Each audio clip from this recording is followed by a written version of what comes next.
First of all, we're not seeking any immediate solution. We're actually seeking the solution that the health ministry has come to with Mirsham, the residents organization, which will house 25 to 30% of medical residents with the new shift, with the more humane shifts of 18 hours in 2022.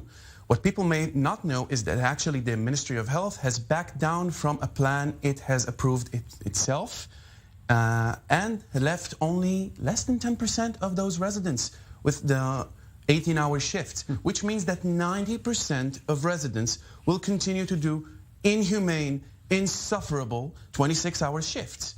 So what we demand basically is what we were already supposed to be given. We demand an actual timetable, not a what if and what and when, and what we were already promised actually. That's not a new issue. I mean, this has come up for years, really, arguably for decades, around the plight of interns, the plight of new doctors in the hospitals here now.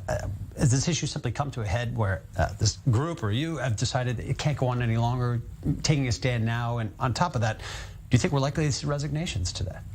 I believe the resignations will happen. I hope they won't. We, by the way, all hope they won't happen. We're still pleading to the Minister of Health, Nitzan Horowitz, to back down from his ununderstandable retreat from the original agreement and to give us basically what are humane working conditions. And it's also important to understand that the new plan leaves out the internal medicine wards and the emergency rooms in basically all the country. It leaves around 4 departments in the periphery and keeping all of the surgical residents working on 26-hour shifts.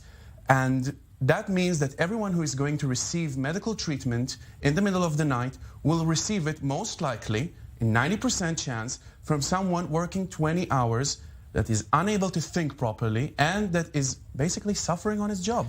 Many argue, pushing back on this, some would argue that there's a worldwide norm, essentially, that's been established. Right or wrong, this is the situation for really doctors, young doctors, especially interns, worldwide. I mean, this is certainly the case in the United States and elsewhere now. Based on that, is there a model internationally that your group is aspiring to emulate here, or at least proposing to the government here is, hey, we want to be more like them, or is this kind of a new initiative? Actually, we proposed a model. We proposed a model that meets international standards. We haven't invented anything. We just delivered what's already there, a model of 16-hour shifts plus 2 hours for transfer of shifts to the new department, to the new people on call. And what we demand is something that exists around the world. Now, the Ministry of Health and also the Israeli Medical Association say that if the shifts will be shortened, then the residency will be longer.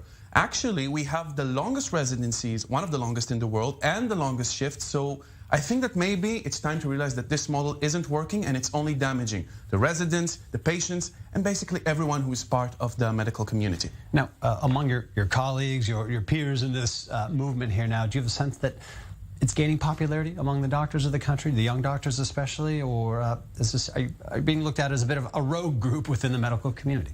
I don't think we're a rogue group. I mean, 2,500 residents have stated that they will resign effective 2 weeks from the moment they sign it, which is today. I believe that more and more residents realize that it doesn't have to be like this, especially after in the first wave of the coronavirus, the shifts were 12 hours. And people are starting to realize that I can be a good doctor, I can give great medical care, and I can also be a family man, I can also have a life, I can also live like a human being.